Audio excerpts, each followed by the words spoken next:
Ya, kembali di Lunch Talk dan kita sudah terhubung dengan salah satu pemirsa yang ingin berbagi ya pada kesempatan hari ini. Ada Pak Isman di Pondok Pinang, Jakarta. Pak Isman. Ya, selamat siang. Silakan Pak Isman, apa yang ingin disampaikan atau ada yang ingin ditanyakan? Ya, saya ingin bertanya, HP saya itu tadinya 3G, lalu kemudian sudah di-upgrade menjadi 4G. Setelah saya lihat tadi di televisi, ternyata provider saya itu tidak menjangkau tempat tinggal saya.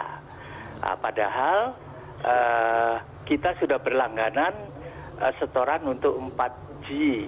Dalam hal ini bagaimana?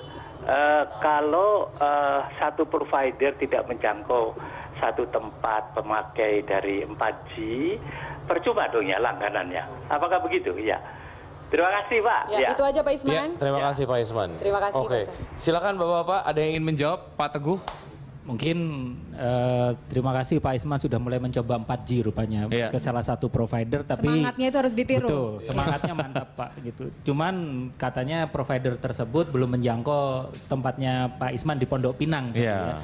Sabar Pak Isman, karena teman-teman provider juga sedang mengembangkan dan mudah-mudahan nanti setelah bulan November ini semua akan nyala, karena salah satu tahapan yang penting adalah di frekuensi 1800 dan itu baru selesai di November ini pembebasannya semua. Sehingga dengan itu pasca November ini diharapkan teman-teman provider sudah bisa menyalakan semua pemancarnya, perangkat BTS-nya untuk 4G tadi di seluruh kawasan Jabodetabek. Tidak hanya Pondok Pinang tapi juga tempatnya Mas Widi ya di Pamulang. Di Pamulang, oke. Tangsel.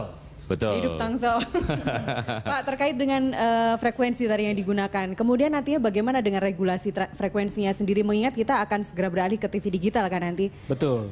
Itu juga menarik tuh Pak Haji ya. Jadi kita akan segera menikmati TV digital yang rencananya 2018 ya. Akan switch off semua yang analog menjadi digital.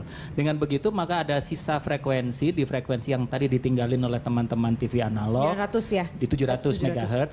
Di situ bisa dipergunakan untuk 4G LTE. Dengan kelebihannya lagi di frekuensi itu jangkauannya sangat luas sehingga sangat cocok untuk wilayah-wilayah rural pedesaan gitu ya. Dan itu pun yang nanti akan digunakan oleh teman-teman operator untuk menjangkau pengguna 4G atau pengguna internet broadband untuk wilayah-wilayah pedesaan atau di luar area perkotaan.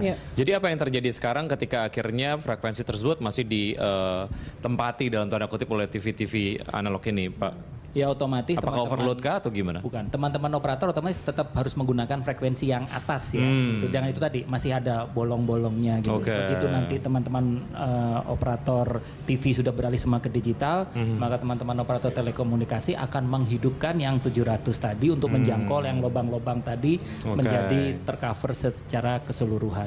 Otomatis penetrasi akan lebih luas. Ya, itu makanya akan lebih terasa gitu ya sebarannya dari teknologi 4G LTE ini setelah 2018. Mudah-mudahan setelah 2018 dan tahapannya adalah 2019 ini menjadi tolak ukur kita semua bahwa kita sudah broadband. Akan kemungkinan ditingkatkan lagi menjadi 5G, kita harapannya nanti 2016 semuanya udah pasti. Teknologi nggak pernah mundur. Teknologi pasti maju terus. Dari dulu pakai kabel, sekarang nggak ada kabel kan gitu.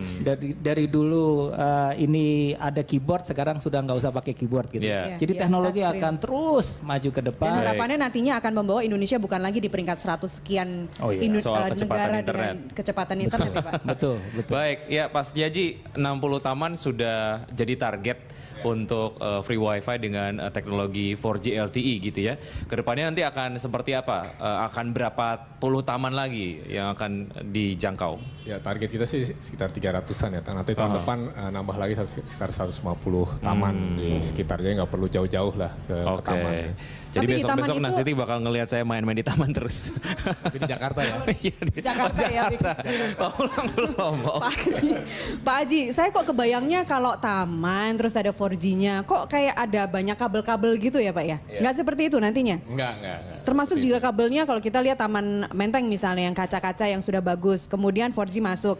Tidak akan terkendala dengan kabel-kabel yang akan tampak dengan kasat mata kan? Ini juga salah satu program kita pengen ada ducting bersama ya. Jadi kabel-kabel tadi dipindahkan menjadi lewat bawah tanah semua gitu supaya lebih indah lah estetika kota kita.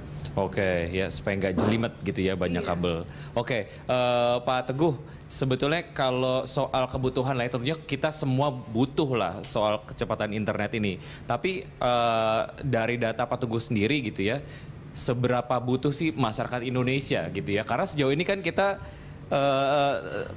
terkonsentrasi seperti di Jawa ataupun di pulau-pulau besar lainnya gitu. Kalau seluruh Indonesia gimana sih? Jadi begini, data hasil survei yang terakhir teman-teman e-commerce itu menunjukkan bahwa nomor 1 yang paling banyak dipakai games, download games. Yang kedua video.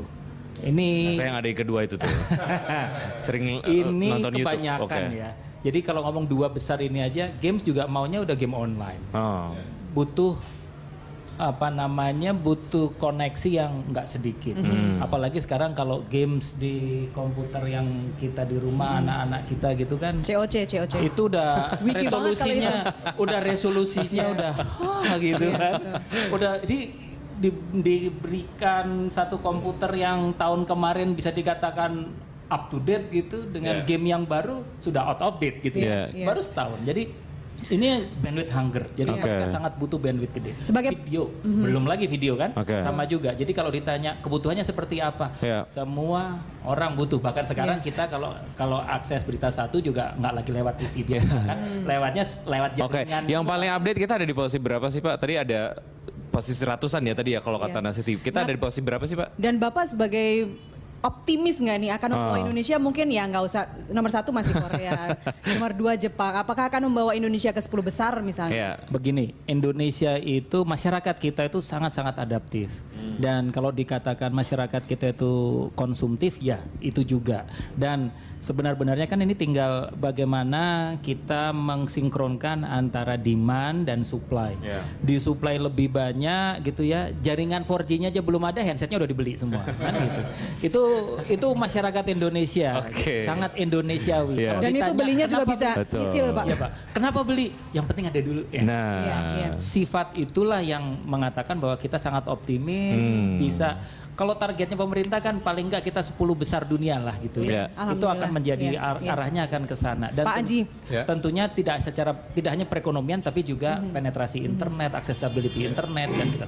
Pokoknya kalau ada apa-apa kita bisa kontak Pak Teguh di sini ya. Jaminannya Pak Teguh. Ya. Pak Aji, sekarang ini kan Indonesia menjadi sasaran begitu ya dari aplikasi-aplikasi yang aneh-aneh itu Pak. Kemarin kita ada aplikasi iDozer yang meskipun udah masuk ke Indonesia 2012 tapi sekarang nih baru rame nih. Bahkan ya udah mengandung, udah banyak yang resah keluarga akhirnya. Nah, apakah nantinya juga dalam rangka Smart City Jakarta ini dari Pemprov akan bekerja sama lebih intens begitu dengan Kominfo untuk menyaring aplikasi-aplikasi yang tidak benar itu, Pak? Karena pasti selalu ada ekses negatif ya dari kecanggihan jangan-jangan teknologi. nanti ada anak-anak gitu ya, remaja di taman kok asik banget kayaknya dia diem aja ngapain, ternyata lagi dengerin headset, download aplikasi yang nggak benar begitu. Ya, oleh karena itu makanya di Jakarta Smart City kita justru mengembangkan aplikasi yang dari lokal. Ya, dari lokal kita manfaatkan. Contoh yang clue ya. Tadi juga menyampaikan juga bukan hanya sekedar nonton video, kita ngelapor pun juga sekarang formatnya sudah video. Kita sudah siapkan format video sehingga laporannya bisa lebih clear. Itu salah satu juga memanfaatkan teknologi 4G. Dan kemudian kita sedang siapkan juga inkubator. Jadi para startup muda itu bisa menggunakan gedung kita untuk mereka membuat aplikasi yang kontennya tentunya sesuai dengan kebutuhan masyarakat Indonesia. Itu salah satu juga komitmen kita untuk salah satu yang mengembangkan entrepreneur muda ya. Dan komitmen itu akan terus dipegang, akan terus ada meskipun gubernurnya ganti Pak nanti 2017. Itu yang paling penting. Itu yang paling penting, biasanya ganti kepemimpinan, ganti kebijakan programnya juga ganti. Enggak ya? Oke, Pak Teguh, closing statement apa yang Anda ingin sampaikan? Yang pertama, jangan ragu menggunakan teknologi. Teknologi bisa menjadi teman Anda selama kita menggunakannya secara produktif, efisien, dan berhati-hati. Dan berhati-hati menjadi clue penting karena dengan semakin majunya teknologi, kita juga harus semakin aware terhadap privacy kan begitu ya. Itu juga kita harus berhati-hati di sana. Jadi tidak hanya menggunakan tapi juga kita harus berhati-hati dulu.